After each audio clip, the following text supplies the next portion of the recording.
Okay. Hello, good morning, good afternoon, and good evening. Adab and namaste. We hope you all are safe and in good health. Since we all are coming from different time zones, we welcome you all for today's webinar. The role of media literacy to youth in promoting well-being. Let me give you a small introduction about Reimagining Society. Reimagining Society is an international youth-led organization which endeavors to create an inclusive, fair, sustainable communities by holistically imbibing the concept of well-being. It heralds to move forward as a self-centric philanthropic citizenry by designing solutions to the world's most pressing issues through a comprehensive well-being education program. It also aims to establish economic empowerment through social connectivity among the youth. The Reimagining Society believes that the synergy of innovation and dynamism, partnership and human development fosters a unique change. I hereby introduce our speaker of today's webinar, Mr. Joseph. Mr. Joseph has started journalism as a career at the age of 15 as a teen reporter of Cataan News Network, former executive producer at CNN Philippines, current board officer of Probe Media, adjunct faculty at Endurance College, University of Philippines, alumni, and best thesis awardee. There is a small note before we start the webinar. Note for participants. Now you can confirm your presence at any time during the program by filling out the attendance form. We will be receiving the form 15 minutes before the program starts and it will be closing after an hour when the program ends. Please note that the e-certificates will be provided within 1 week. Whoever will fill up the attendance form only.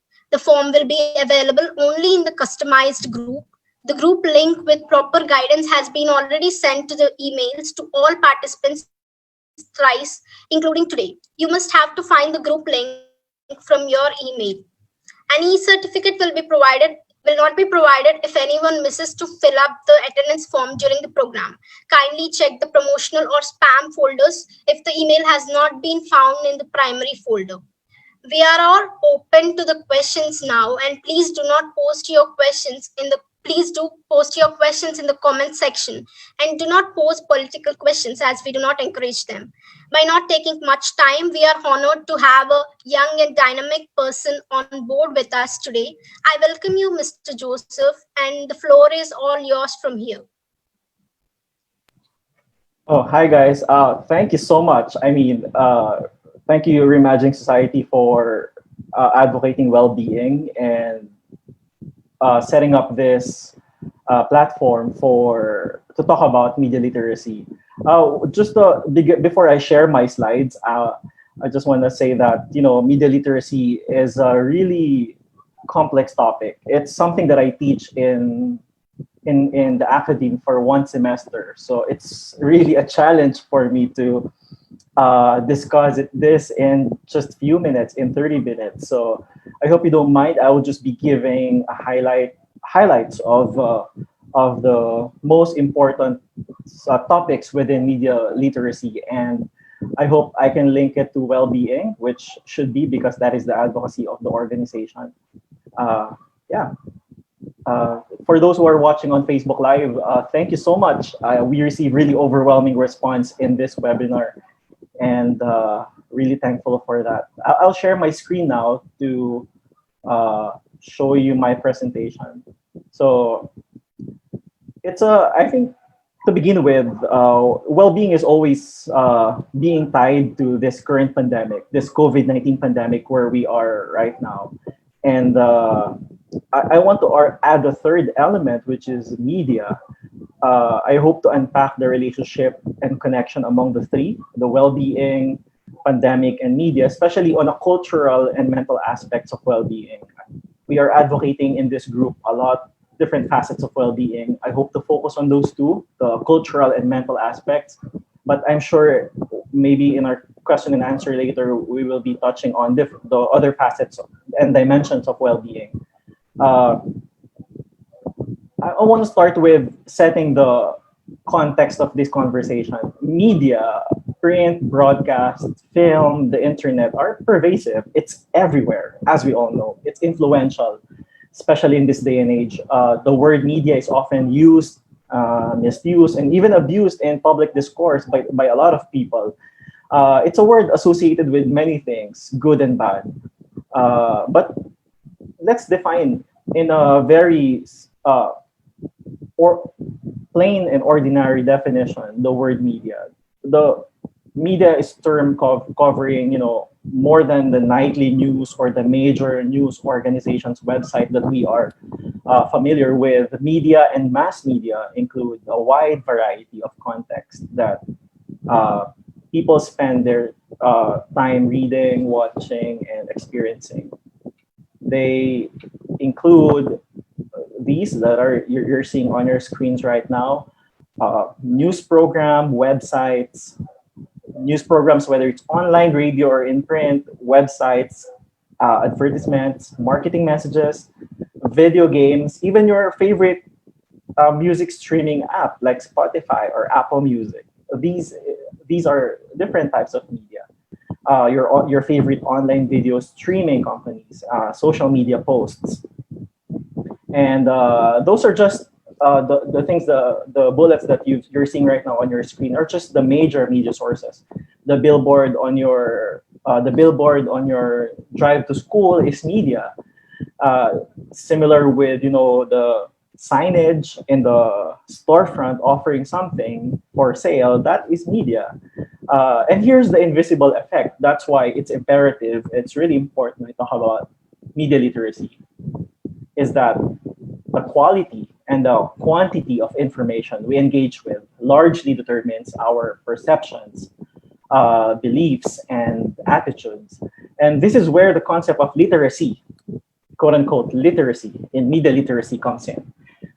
It provides answers to the questions that we always ask ourselves at some point. How can we access, research, and search, critically assess, use, and contribute to the content wisely, both online and offline? You might be wondering, what are our rights and responsibilities online and offline? And how can we harness the media to promote our advocacies and moral compass, like equality, dialogue, peace, freedom of expression, and right and access to information? It's important that we note and understand that every media message is created, edited, packaged, and delivered by specific people with a specific purpose in mind.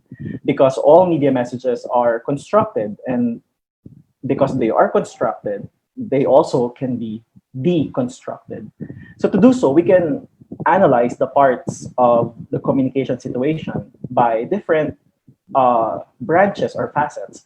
These are the sender, message, medium, receiver, and context. When we say sender, who created the message? Who is distributing the message? When we say message, what does the message say? What is the subject and the purpose? What supports the message and what is missing? When you say medium, what form does the message take? Is it a ad, letter, article, or speech?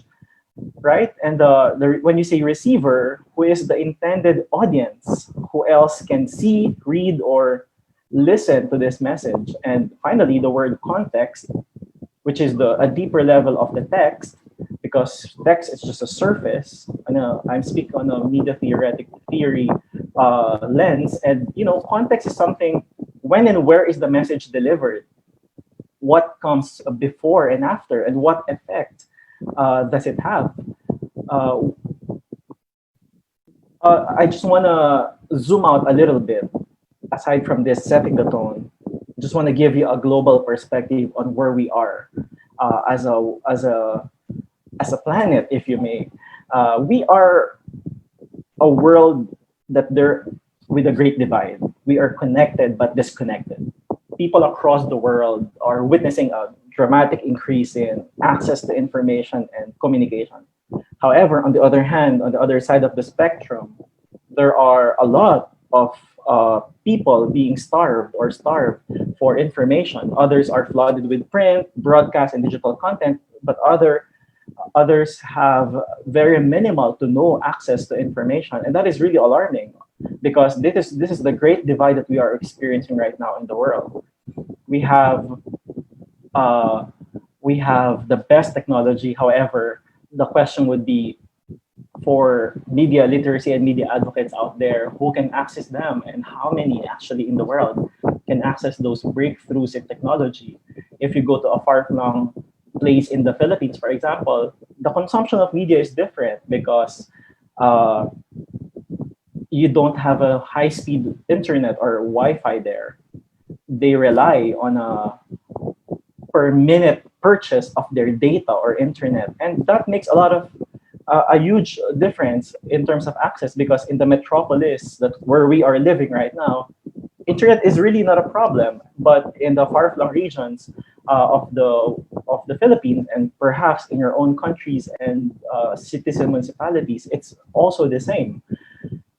But on a consumption, I mentioned about consumption, we have to go beyond the linear line of creator consumer narrative because for the longest time we are taught that if you are a consumer of media you are solely a consumer, but nowadays there is a concept of prosumer, which is you are a producer at the same time a consumer, and as you consume media you also produce them. uh, it meaning with the internet, anyone with an idea and an online connection can become a producer of media through a website or a social media. That's why, especially you guys notice, especially during this pandemic, there are a lot of young people. I myself is one of them.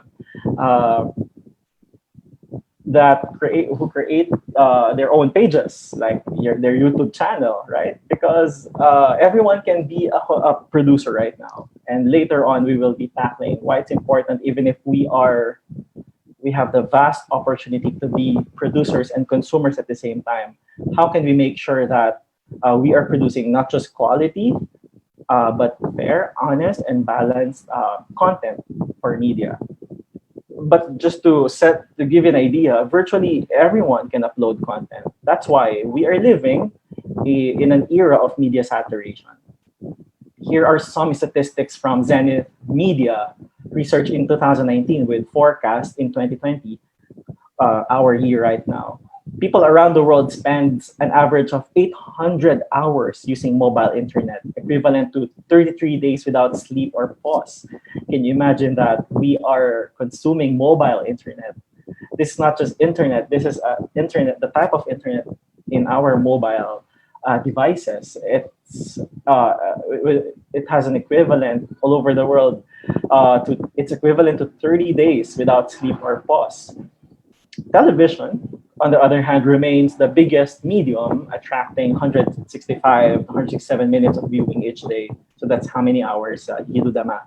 Um, and then the average amount of time spent reading newspapers has fallen from 17 a day to 11. Perhaps you are wondering, or perhaps you already have an answer on your mind why newspapers fell in terms of the consumption data.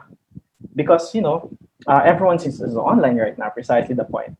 Time spent reading magazines has fallen from 8 minutes to 4 minutes a day. Some more data. The time spent watching television has fallen from 171 to 167 minutes. Desktop internet use has fallen from 47 minutes a day to 40 minutes a day. And here's the thing: radio listening, in fact, rises from 53 minutes to 55 minutes. And the mobile internet has expanded the amount of time we consume, averaging 495 minutes a day consuming mobile internet. And on an advertising perspective, studies have shown, according to the American Marketing Society Association, that an average person, you and me, is exposed to 10,000 brand marketing messages a day. That's tons. That's a lot, guys. And of course, everyone knows it's the anniversary of the documentary The Great Hack. If you haven't seen that, you have to check that out. But it talked about, you know, it talked about targeted ads and the story of Cambridge Analytica. I'm not gonna dwell much into that, but in just a simple Google, you can see a lot of news articles about it. The thing is, in a world that is saturated by media, and we are targeted by ads, specifically on how I consume media. If you notice, for example, you surf a website, like a shopping website, and then after 2 minutes, all the ads on Facebook, for example, or on Twitter or on Instagram is all about shopping. You will be wondering, and it's not surprising at all, that your devices and the websites that you consume already know you because there are imprints of how you consume the media. So the thing is, with media literacy, we can be private but not anonymous. We can still have an online presence without giving away too much of our personal data and information. This is really, an age of misinformation and disinformation. And I'm sure a lot of you will have questions later about fake news and bias. Um, and I am happy to answer them. But I want to go back to a more theoretical. There is a so-called media triangle, uh, meaning, hold on, sorry. So for the theory of the media triangle, there is a media text, and then you have an audience and production that builds the triangle. We have to understand that, like what I mentioned earlier, as regards media text, all media are constructions and all media contain value messages. These are not unintentional. These are not accidents that we receive them. These are deliberate. These are created by a person or group of people with a certain messaging in mind. And then for the audience side, different audiences will interpret media messages differently. How I perceive an article or a news report will be different from how you perceive it. And then on a production level, which is the lower bar of the triangle, we have to understand that media have special interests. At the end of the day, media companies are businesses, and on a social, philosophical, and political, also cultural, they have special interests through their messaging that we are receiving. And each media, in terms of production on an art perspective, has its own unique techniques or forms or styles or conventions or manner in the way they present facts to us. That is why, precisely the point why we are doing this webinar, because media literacy is really important, because we have to be, from the word itself, literate about the media that we consume and produce. And then I mentioned a while ago, targeted advertising. It's a form of online advertising focusing on your traits, your interests, your preferences as a consumer. And advertisers discover your information because we also give those information to them. They track your activity on the internet, and it's something that we have to be aware of. One technological breakthrough that I think, there are a lot, guys, but I think one technological breakthrough or invention that I can think of right now is the so-called blockchain.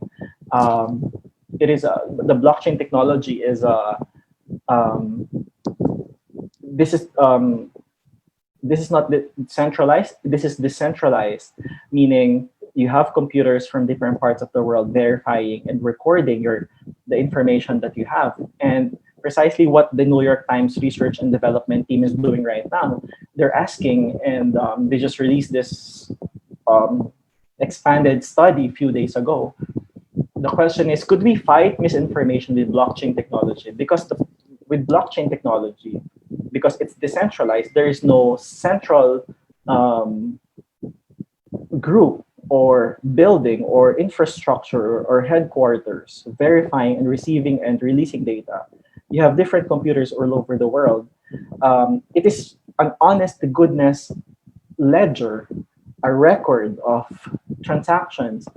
Like, for example, you have a picture you're looking at right now. Maybe while you are joining this webinar, you're browsing your phone and you're looking at a picture. You may be wondering if that picture is um, authentic or edited or fake or used against specific person or groups of people or values or political or used in a political arena to discredit someone through a blockchain technology. It's an honest to goodness technology. You can actually trace the source of your of that picture. And this is really, I think, on a personal perspective, this is really the future of um, uh, fighting misinformation, is that when you have an honest to goodness system that is traceable using this blockchain technology. I'm not gonna dwell much with blockchain technology because this is something that, on a white for a white paper, it's like really long and it's geeky. But I encourage you guys to check out this technology after this webinar. You may be wondering, guys, what's in it for me? Why am I here? Why am I listening for a media literacy webinar? If you're an advocate or educator, hello, teachers and principals uh, and advisors of students, we have to know that we play a significant role in helping our students understand the differences in media outlets, the messages they receive, and the ethical methods for producing their own media. With TikTok app, they can produce their own media. With vlogging, they can edit using their cell phones and upload them in few minutes. Um, they are prosumers, not just consumers, but producers and consumers of media. And for young people, which is the audience of this webinar, media literacy helps us become wiser consumers of media as well as responsible producers of our own media. Media literacy helps, foster critical thinking. This type of thinking can eventually become our second nature. It can be innate in us, which will help us in many areas as we grow older. Um, One experience that I had when I was younger was I was a young reporter at the age of 13, and I can see my reports on television. I was trained by UNICEF and Pro Media Foundation, and it's really a life changing experience because I thought before being a reporter is just facing the camera and speaking on camera, but it's larger than that. It's you're holding an immense power. That's why you have an equally immense responsibility to deliver news that that people can actually trust. Um, because when you grow older, it will also help you and it also affects you, and you can also affect other people. That's why it's important. Media literacy is important. I just want to give emphasis also that media literacy is not an anti-media movement. It's the other way around. We are advocates. We seek a more enlightened way of understanding our media environment because we're bombarded here and there. Right now, you are being bombarded by hundreds of thousands of media contents and messages while you are listening to this webinar. And we have to be advocates because it gives us, light bulb on top of our heads in understanding where we are as a society. Um, Media literacy, after all, will continue to play a key role in creating a new generation that, hopefully can retain critical thinking skills amid all this media blizzard that we are experiencing right now. Um, Responsible citizenship as well on a larger scale. I'm sure everyone wants to be a responsible citizen. This requires not only access, we are advocates of access to media. However, we have to also understand that we have to be critical with the totality of information that we are producing and receiving. Media literacy empowers people to be critical thinkers and makers, effective communicators, and at the end of the day, being active citizens, being watchdog. Uh, One of the traits of media, after all, is being the fourth estate, which is what being a watchdog. We are not public relations speakers of any politician or government. We are guardians of truth, how no matter how difficult it may take. Um, and finally, before I end this short webinar, I hope you guys learned something. And if you have questions, just comment in the comment box. I want to leave this message is that to become the person you want to be, you have to consume the right information. If you consume wrong information, you will become that person after many years. Um, if you consume and be critical and consume right information, hopefully you will become a good citizen of your country, of your city. You will become the person you want to be. Consume the right information. So yeah, here are my sources, and I hope to connect with you guys because we're advocates of media literacy. We are advocating access to communication. So you can find me there on Twitter and Facebook. I have a YouTube, just started a YouTube page. It's Joseph After Eight. It's a talk vlog. I hope you guys learned something, and I'm gonna pass it to the organizers of Reimagining Society. Okay.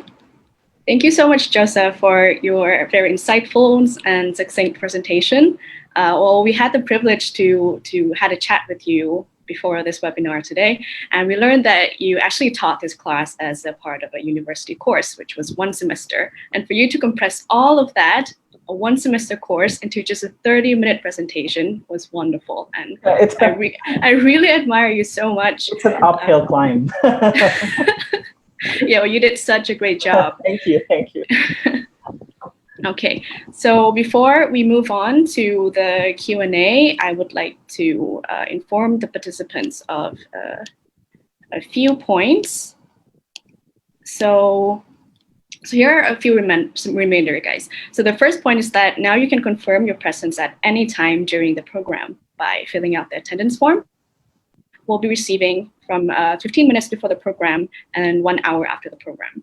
Also, please note that the e-certificate will be provided within 1 week to whoever will fill out the attendance form only. The form will be available only in the customized group, and the group link with proper guidance has already been sent to the email to all of the participants 3 times, including today.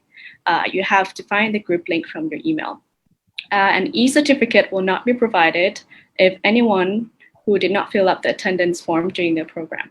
So please kindly check the promotional or spam folder if the email has not been found in your primary folder. All right, and now we'll move on to questions and answers. The first question to you, Joseph, is about mental well-being. The youth today is so influenced by social media and digital platforms to the point they believe in everything that is available online without even checking the information credibility. How do you think this affects the mental well-being of the individual and his or her interaction with society? What measures or actions are to be taken in order to inform them correctly? Well, to begin with, not really expert in analyzing, the mental aspect of well-being, but I can speak for my experience and for the experience of my friends and my colleagues. The thing is, when you are not critical about the contents that you are consuming, it adds to the stress. It's unnecessary stress. It adds to the anxiety that in an already anxious world where we are right now. That's why it's, again, I'm gonna repeat, it's important that we have our own knowledge, and whether I understand that it varies it depends on the country or the location you are right now, but it's important that we have, and not just access to the right information, but we have tools in our hands on how to. It's like a checklist. When that you always visit and revisit when you are consuming a content. Is this beneficial? Is this accurate? Is this fair? Do I hear all the sides? Do I am I hearing a propaganda, or am I hearing a legit, to use the millennial term, a legit news um, news item? So there are a lot. I mean, it really depends on where you are. At the end of the day, what's really important is you are always aware. It all starts with awareness. You don't just consume the information that you are holding or you are receiving. You have to be aware and be critical 24/7 with the information that you are receiving or being given to you. It's not just accepting and sharing and retweeting information. You also have to ask, is this in line with my principles? Is this in line with the betterment of society? Is this alongside my advocacy? Is this helpful for people? Is this will it help? Will it entertain them? Will it make them happy? Will it make them more aware? Will it make them informed? Will it make them more critical? Will it give them space and venue to talk and speak about this topic? So, and otherwise, I'm sure I'm gonna mention this again, but if it's not within those realm of checklist that I mentioned, it's not news, it's propaganda. And it's a PR, it's public relations piece by a group or organization or a private entity. It's not news. Right. Thank you so much. Yeah, you made such a great point about always being aware and being critical of the news.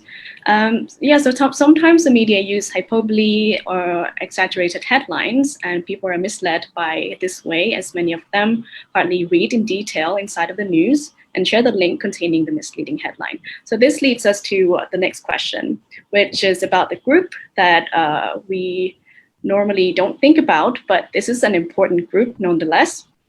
And it's the elderly. So usually the elderly people are not very tech savvy, leaving them unable to explore either digital or mainstream media. Further, they can also be misled by the media and false narrations. What measures can be taken to prevent this, do you think? I think I want to believe that regardless of age, whether you're young people or you're adult or you're elderly, you are always prone to misinformation and disinformation. But just to answer your question, there is a study recently also by U.S. Researchers. I think that's the Science or something. It says, the elderly, the adult people are more susceptible and prone to fake news and to misinformation, simply because our parents or our grandparents are not digital natives. It's a term coined by media literacy experts as well, and experts and theorists, that the term is for us young people that live and breathe social media and internet. And unfortunately, the generation before us is not digital natives. They don't live in this digital world. That's why, just to answer your question, we have to guide them as well.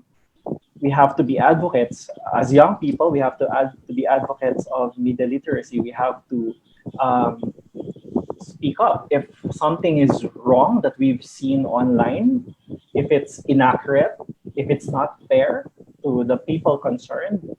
We have to call them out, regardless if they're a huge media entity or an independent channel or independent sources of information. We have to tell them otherwise, as long as it's, we are confident that we are telling, we are confident with the data that we have. At the end of the day, we don't want any more arguments or wars online. We're just being advocates we're just being concerned that,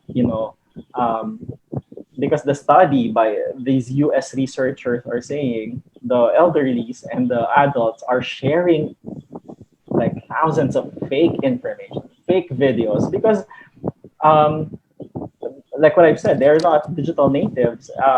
As young people, at one glance, we already know how if the photo is altered or the video is really sourced from somewhere. But um, this is where the another great divide is happening. It's not just geographically and social political and socioeconomic. There's also a great divide in terms of the access to technology across gender and ages. Uh, you know, before it's a if you are a 90s kid, you are in the transition from a computer that's analog and then it becomes so high tech, right? And then you have an older generation before you that has no access totally to these types of technology. And then now you're giving them something high speed.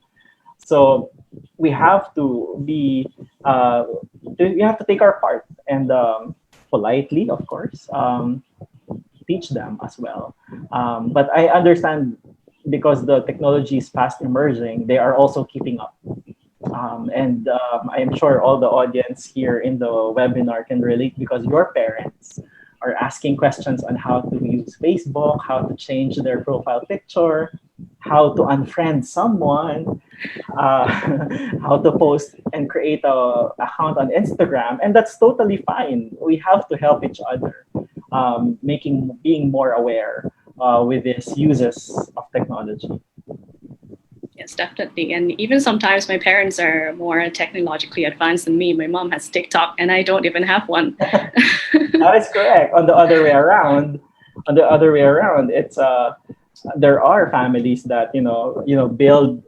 There are parents in a family that have a lot of communication platforms, but there are young people like me and you. We're satisfied with just if they ask you, "Where's your Viber?" I don't have a Viber. What's your WhatsApp? I don't have a WhatsApp, but I have a Telegram. I mean, there are different uses depending on, of course, the age group. Yeah, definitely. And it's very interesting that you mentioned the digital divide. And you mentioned that there's divide in different age groups and gender. Can you tell me more about the divides in terms of gender and how we can close that gap? Oh, okay. I have to read more about it, but in many societies, it's very telling that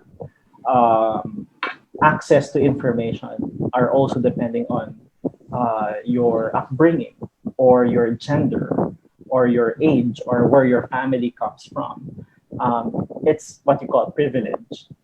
That's why we have a saying, you have to check your privilege because the privilege is not equal.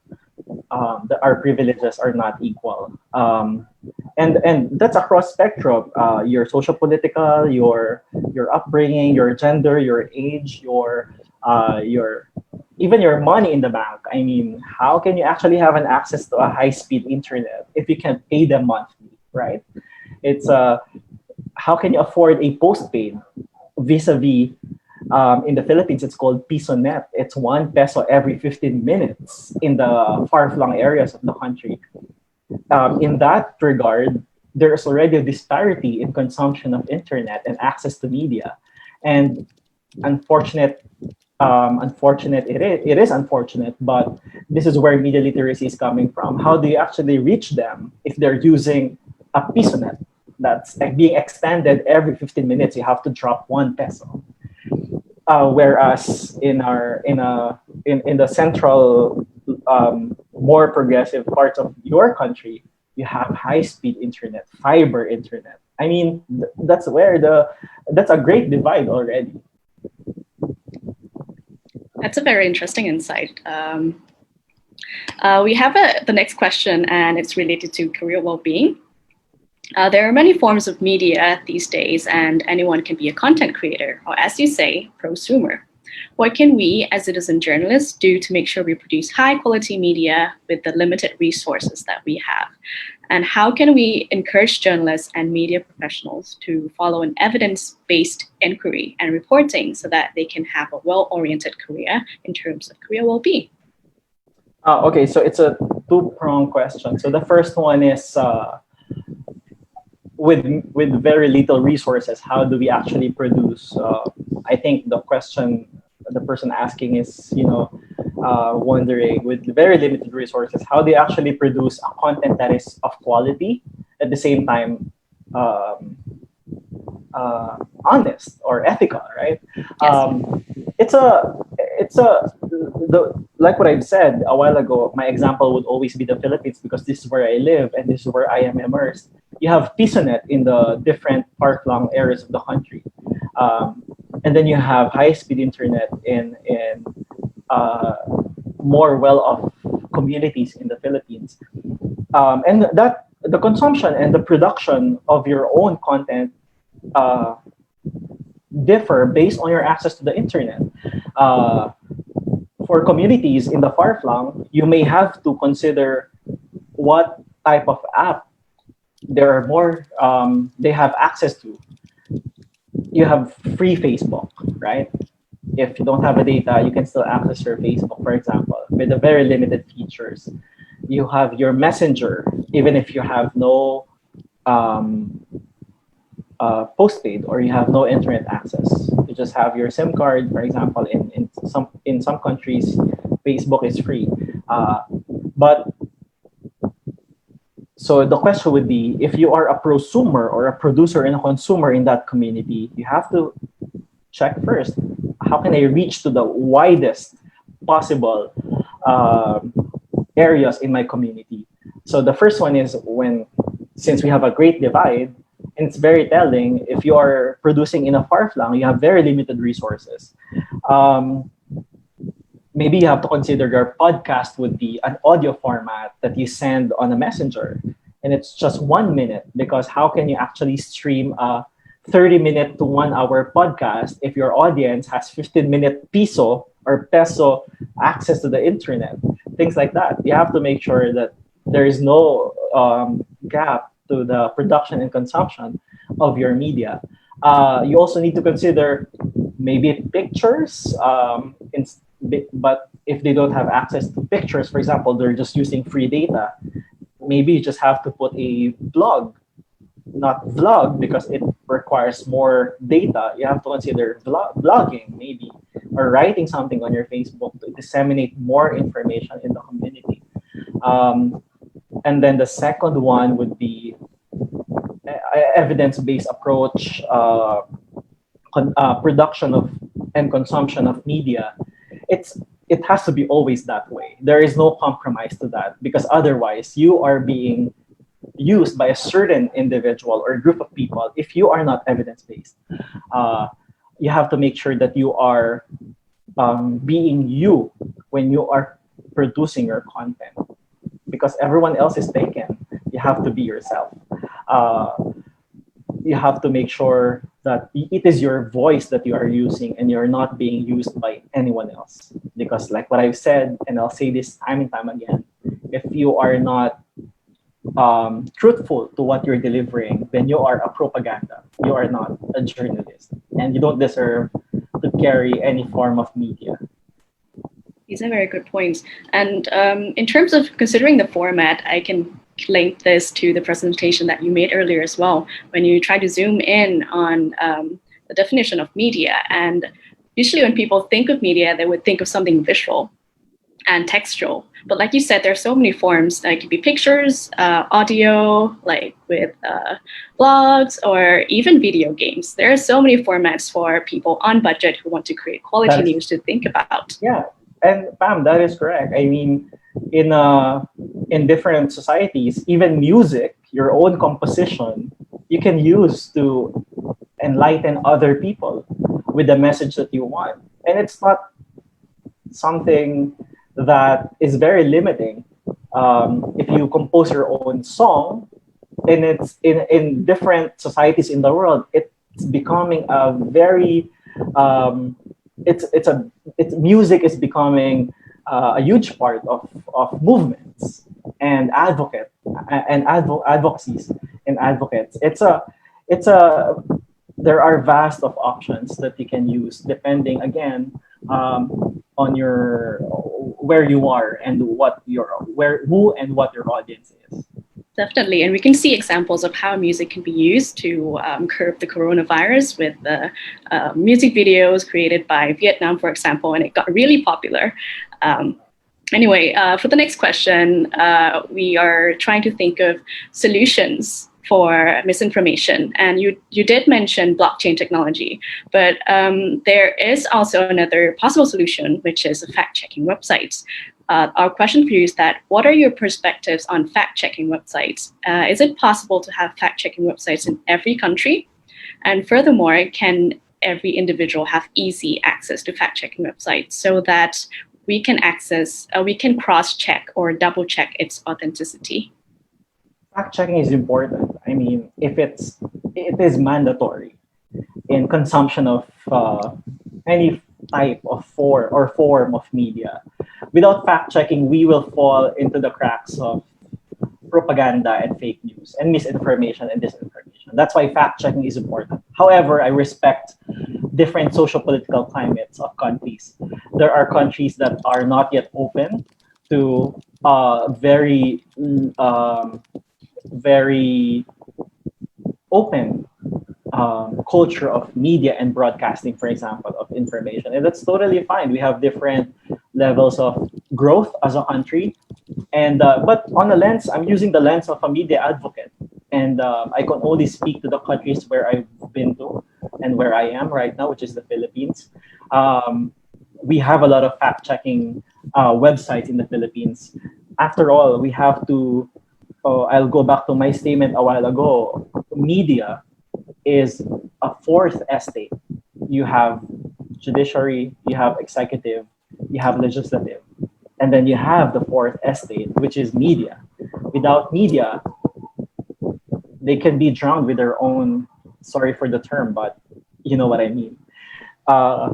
Without the media as a fourth estate, there will be no check and balance. That's why that is the function of fact checking. If you ask me, if in my own personal opinion, fact checking is needed and imperative in many countries, if not all, of course, I'm all for it.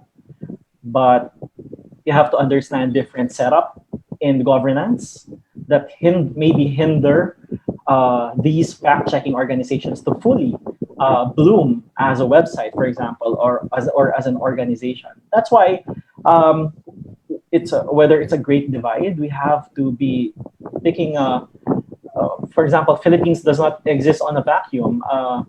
We have to look at other countries in Southeast Asia as well.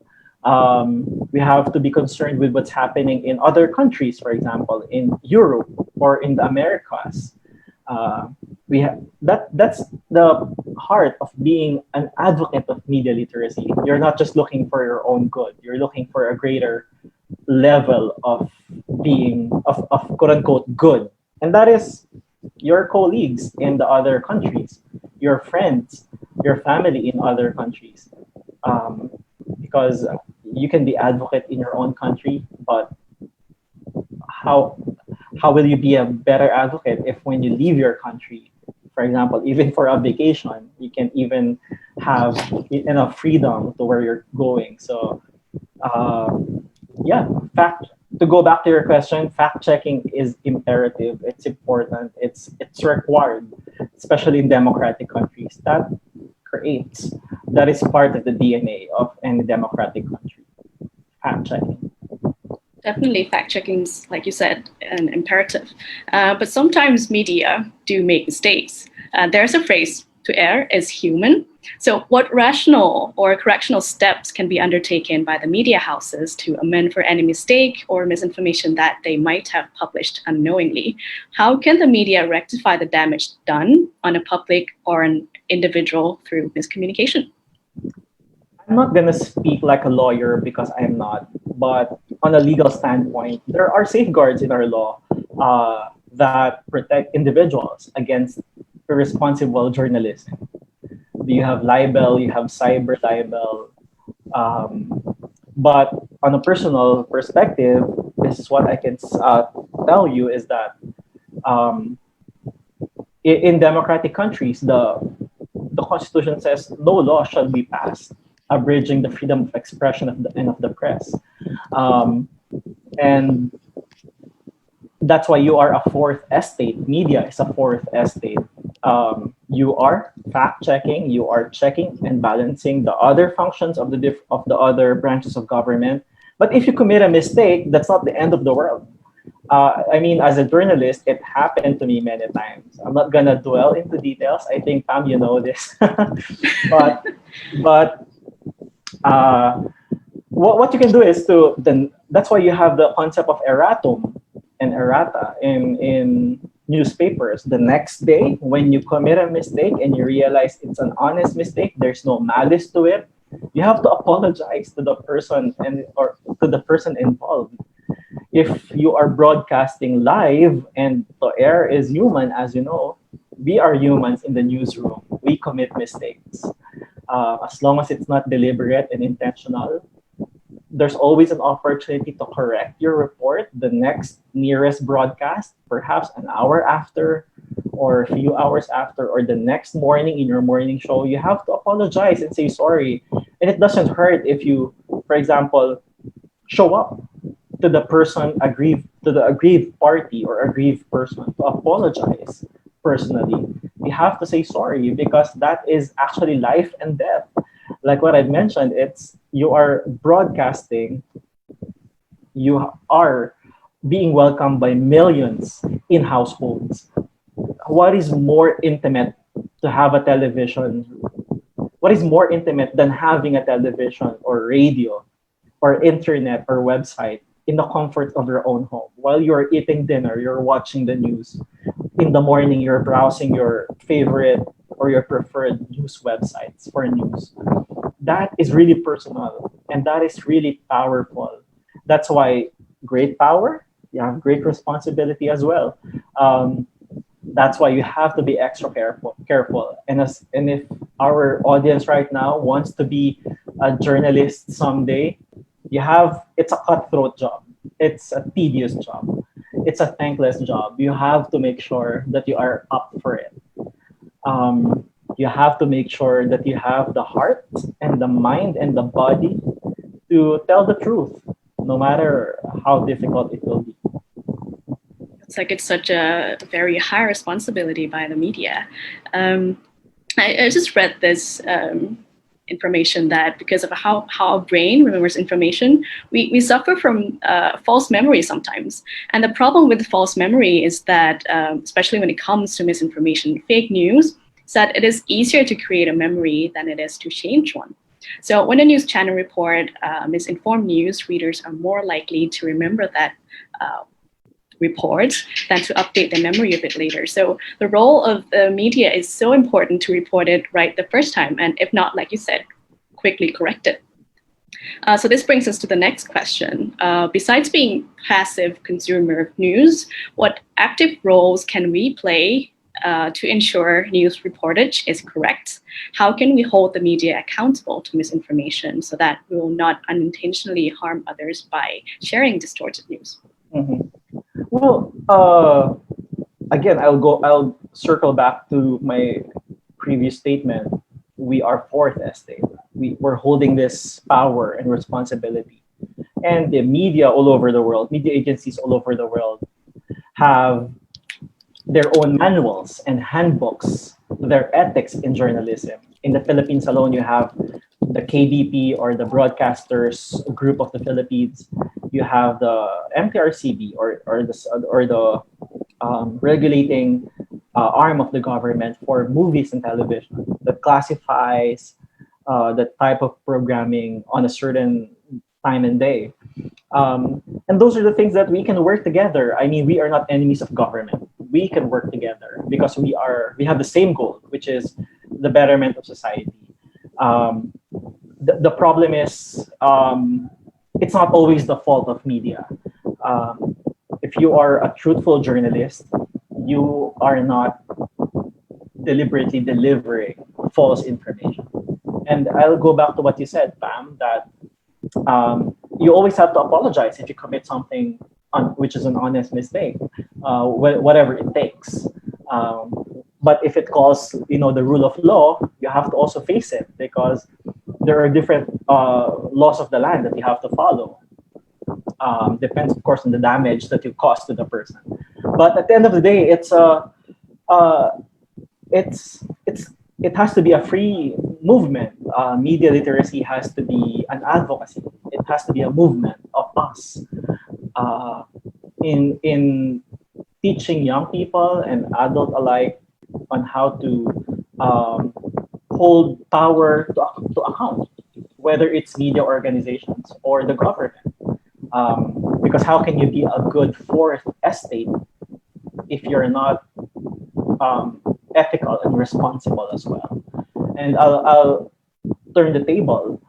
If we are doing our job as journalists of the country, you cannot fault us if we see something wrong, because that is the function of being a watchdog or being a fourth estate. That is our right enshrined by Constitution.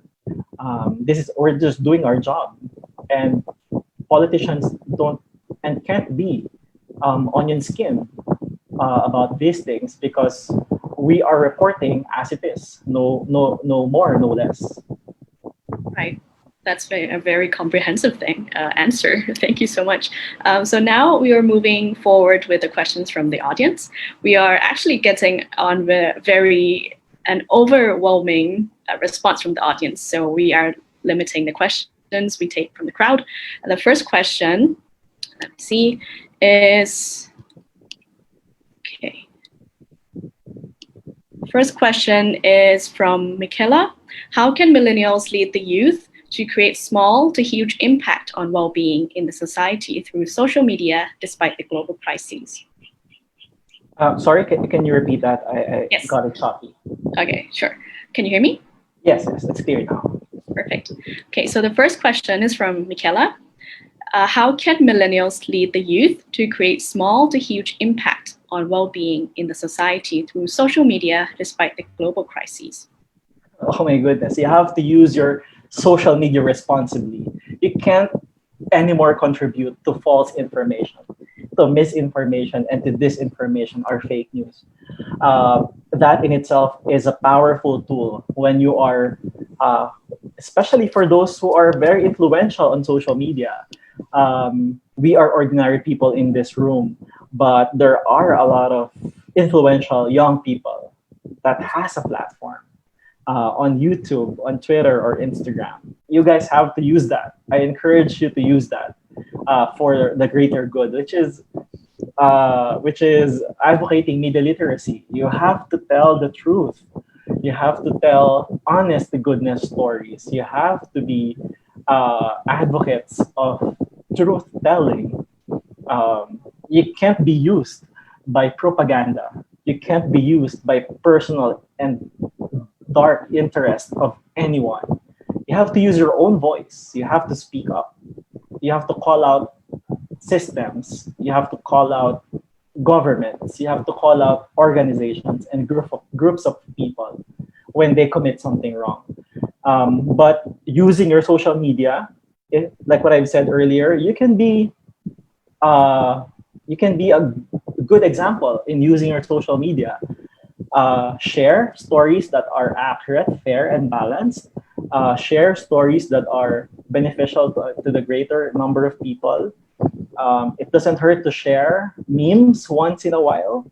It doesn't hurt to share dogs and cats videos that enlighten our mood.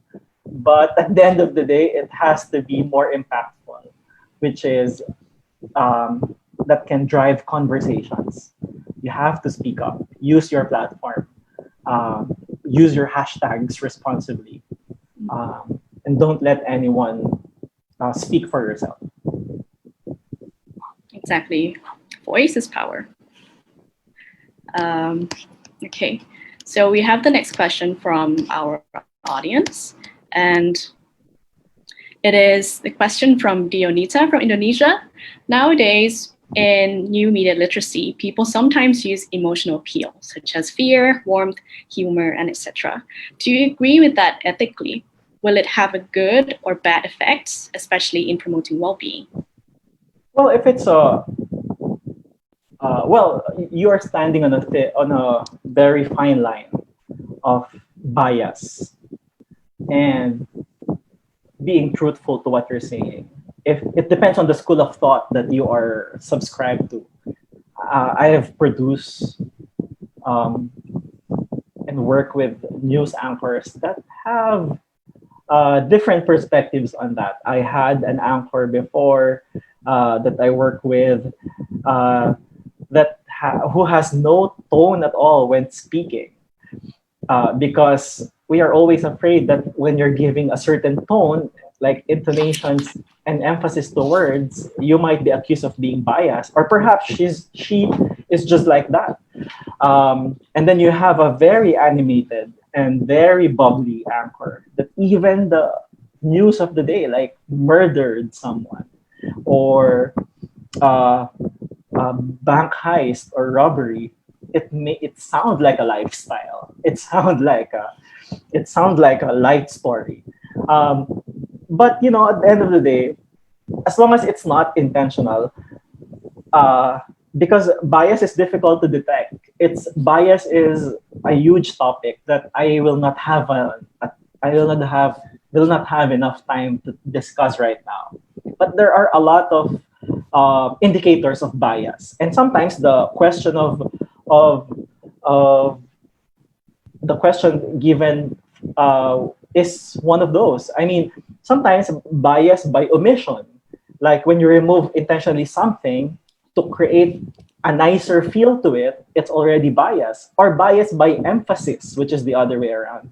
If you're emphasizing words or thoughts or premises to a certain news item that is not important or not needed, then you are already being biased.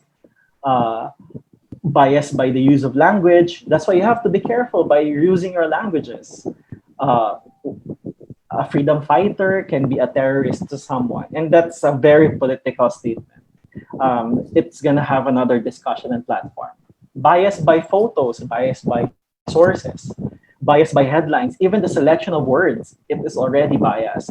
And like what you said, journalists, like what I said a while ago, journalists are humans as well. It's a bias is inevitable, but what's important is you are being truthful and fair and balanced to what you're reporting. I myself has a bias to a lot of issues, but hopefully you won't hear that to the news and information that I am producing, because that is irrelevant. My voice and my bias is not relevant to the story at hand.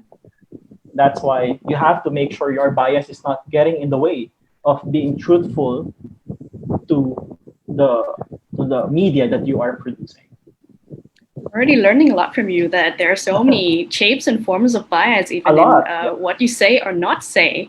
So do you have any tips for prosumers, like prosumers and content creators, then how to be aware and detect your own bias? Because sometimes we are not even aware that we have one.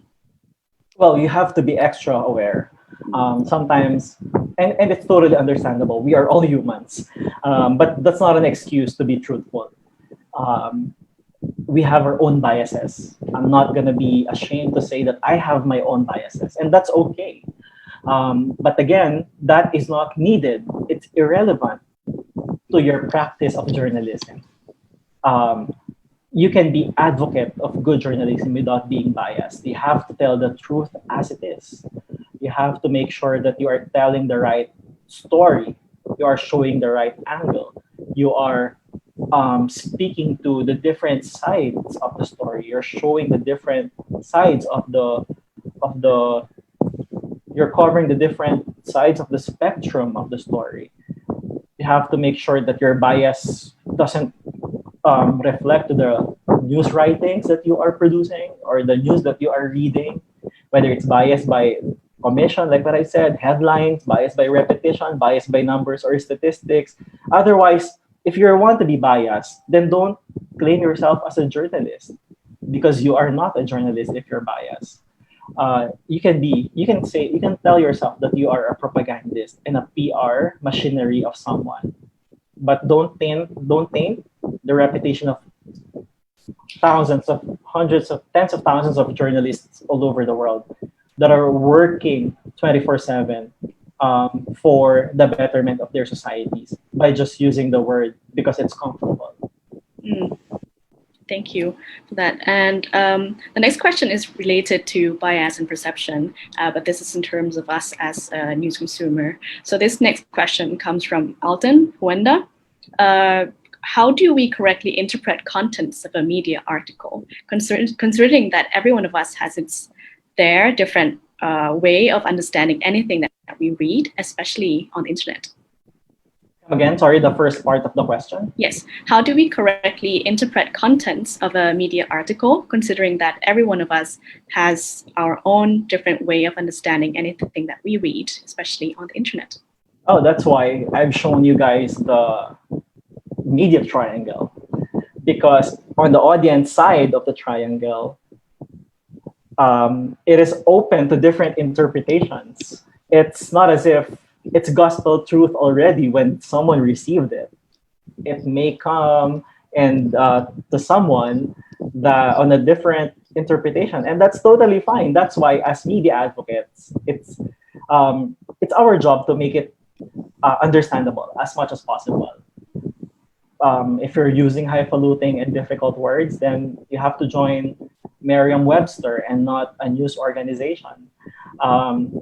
Our goal at the end of the day is to make sure everyone understands it by being truthful, by writing as it is, and using the tools that we have in media literacy, whether it's writing and producing graphs or charts or illustrations or editorial cartoons or an AI of some sort, like a short documentary embedded to an article, something like that. All the sources that we have that are beneficial, we have to use that so everyone can understand it.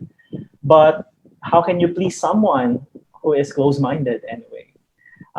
It's not our job anymore.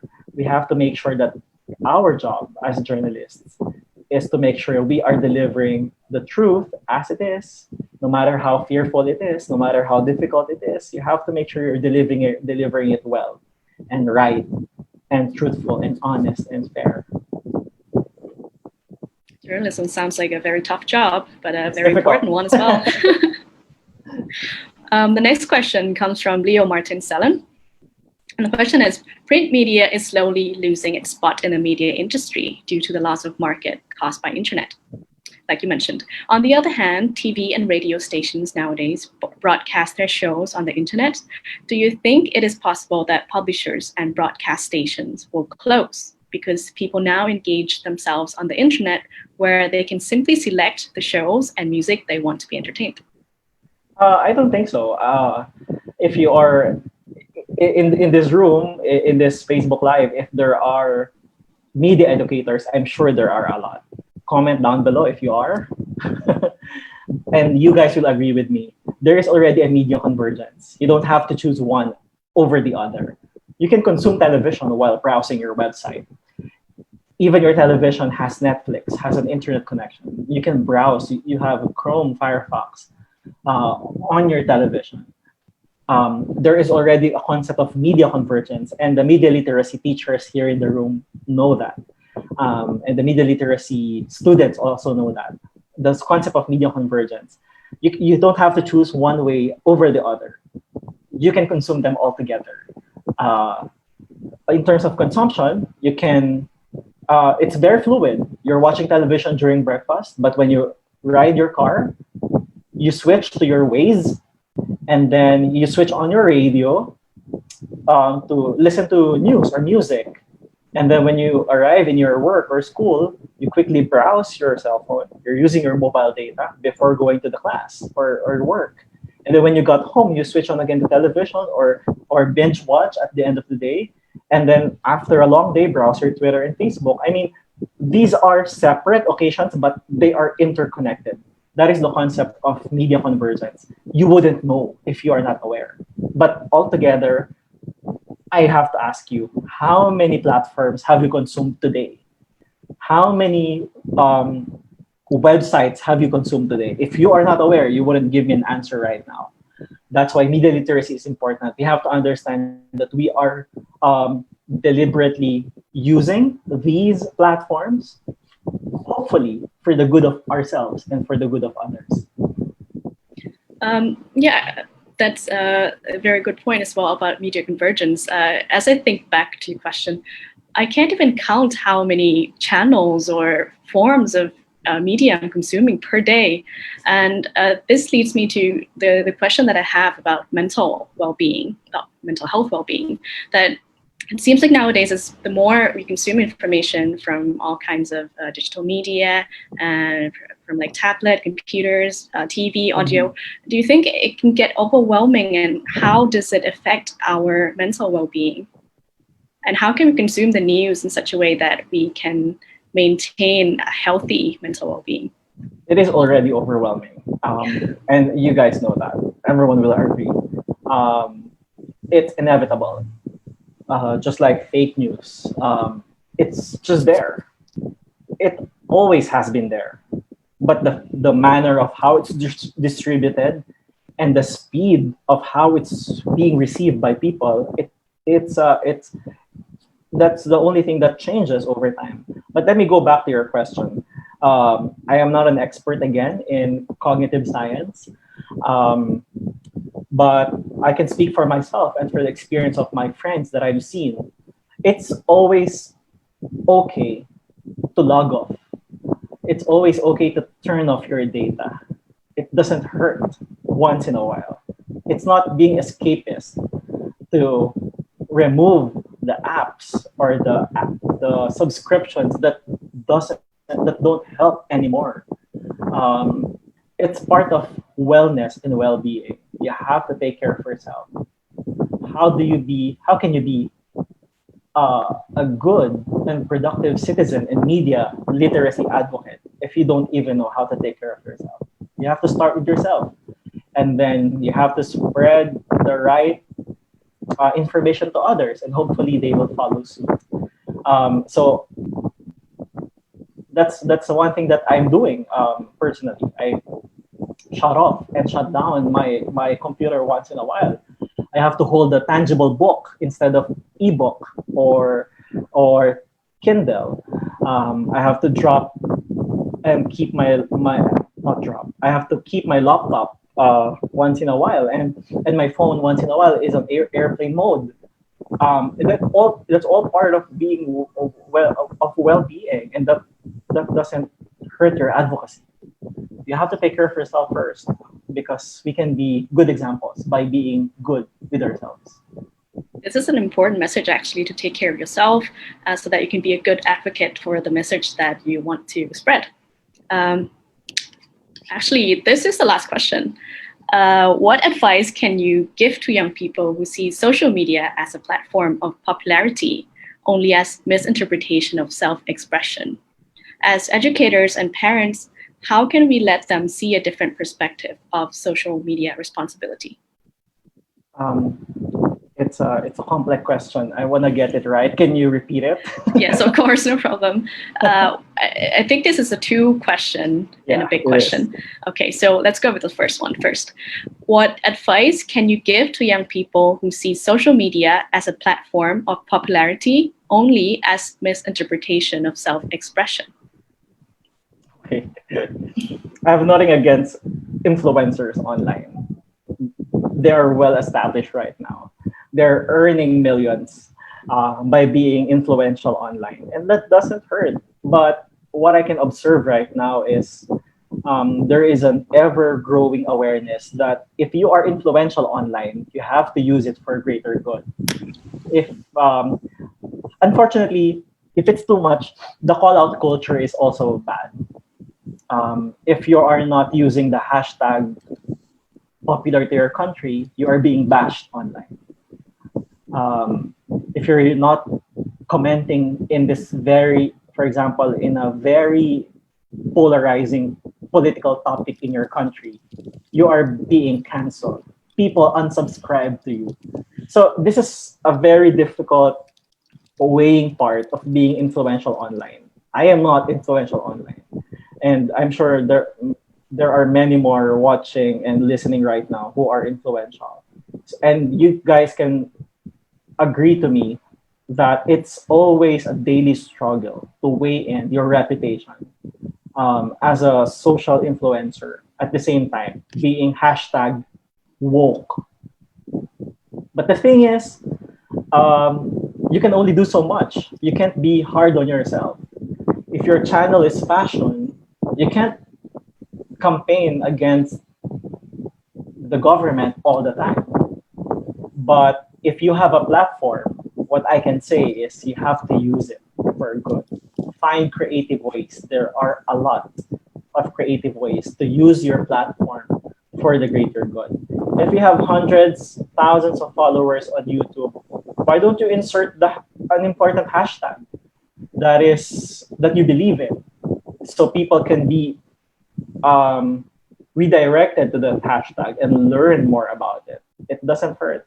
It doesn't lose you a penny to use that hashtag.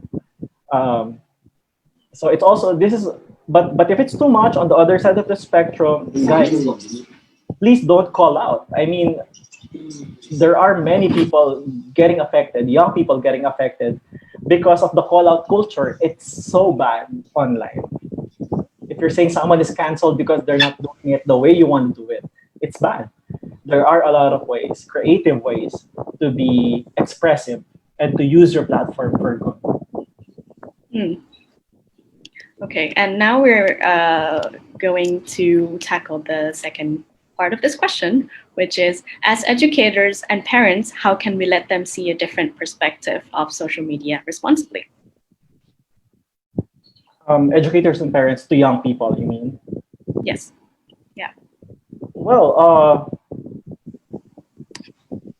I think first we have to maximize the tools that these websites have in order to make sure we are consuming the right information.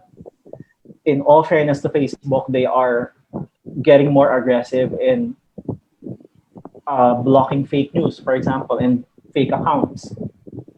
Although a lot more has to be done. On Twitter, they purge multiple hashtags.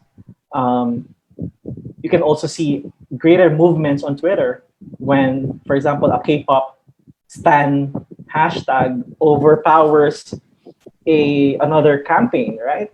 And we can talk all night about it, but you guys can always observe that on Twitter.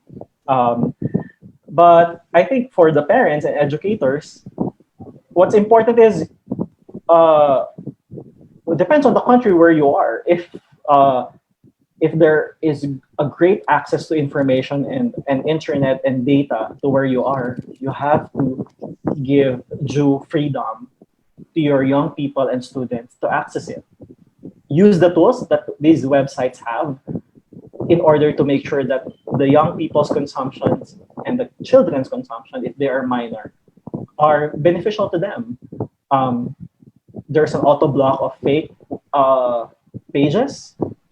Facebook already labels the breaking news depending on how many minutes they are breaking as of the moment. And these are positive signs. We have to exhaust and take advantage of those features of websites for our young people and students. At the end of the day, we have to be good example to them. We are all young people in the room, so I can speak for the parents and the educators. But one thing I do as a young mentor in college, in our university, is I become a good example. I mean, I don't share pages and news that I am not sure of. I verify and double and triple check the articles that I share. I speak up on a lot of issues online. And that's part of democracy at work. So we have to encourage them to also speak up based on their convictions and their moral compass. And we have to follow the law. I mean, if you abuse your access, your freedom to social media, to the internet, then you have to be ready for the consequences as well. Again, in great power comes great responsibility. For educators and mentors and parents in the room listening right now, give them due freedom to access these access. Let them discover them by themselves. But we have to make sure we are good examples. At the same time, we make sure we maximize the features and the tools given to us by the websites and the platforms in order to be able to have a positive effect to our well-being, especially to the young people. Right. Yeah. Linking back to what you said earlier, we play so many roles nowadays. We are both consumers and prosumers. And not only are we youth today, but we will become maybe an educator or parent in the future. So what we learned today from you, let's try to practice that from now on and be media literate. So next, since we're running out of time, we'll try to summarize this webinar. And this, I would like to invite my teammate, Ramya. The floor is yours, Ramya. Thank you, Pam. Thank you, Joseph, for that fabulous talk. Actually, you have answered most of our unaddressed question in reality and thrown light on many aspects in a positive direction, I would say, that we are not aware of in the media literacy prospects. It was great hearing your insights. So, connecting the dots of media literacy to our previous Yemen webinar. So, I would like to note some points here. How mainstream media rarely report on daily lives and resilience of people in Yemen, but mostly focuses on the catastrophic situation in the country as a whole. This had led to a top-down intervention in the form of financial aid. As our previous speaker has shared, Yemen no longer needs humanitarian aid. It needs to start rebuilding the country. Referring back to Joseph's talk, media is the construct of reality, but which aspect of reality the media choose to tell has a real implication on the well-being of Yemenis. And the second point is that, moreover, in his presentation, Joseph mentioned how everyday media consumers have turned into prosumers who has the power to upload and share the content. Therefore, we want to incite change and amplify the voice of not just people in Yemen, but those whose voice need to be heard. We have to be both critical consumers and prosumers of media. So we have come to end of our webinar, but as young generation, we all know the valuable insights from Mr. Joseph on the role of media literacy to youth in promoting well-being in the diverse prospects of financial, economic, mental, career, reinformation, and social well-being. As we all agree to the point that well-being matters in the course of our lives, and every generation must think several steps ahead before of their previous generation. That's the way to progress, and that's the way to become more civilized human beings. We, the youth of today, believe to create miracles if we are together. So let's join our hands for building holistic society we wish to live in. Hence, Reimagining Society aims to discover the limitless potentials. There is a final note for the participants. The webinar is not yet ended, so please stay with us for a few more minutes. Final note for the participant. So there, now you can confirm your presence at any time during the program by filling out the attendance form. So it will be closed after an hour when the program ends. Please note that the e-certificates will be provided within 1 week. Whoever will fill up the attachment form only.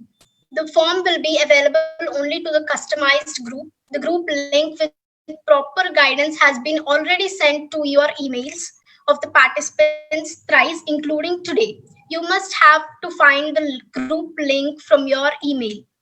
An e-certificate will be provided if anyone misses out to fill up the attendance during the program. Kindly check the promotion or the spam folders if your mail has not been found in the primary folder.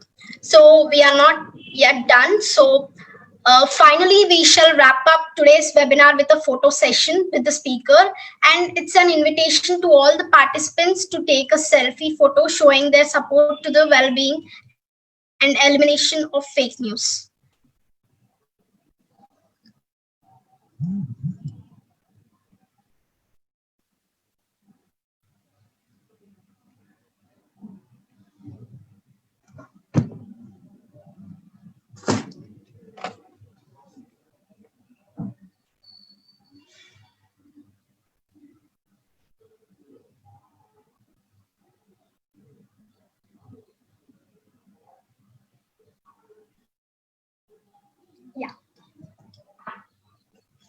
So thank you everyone for the webinar. We had a great time with you all.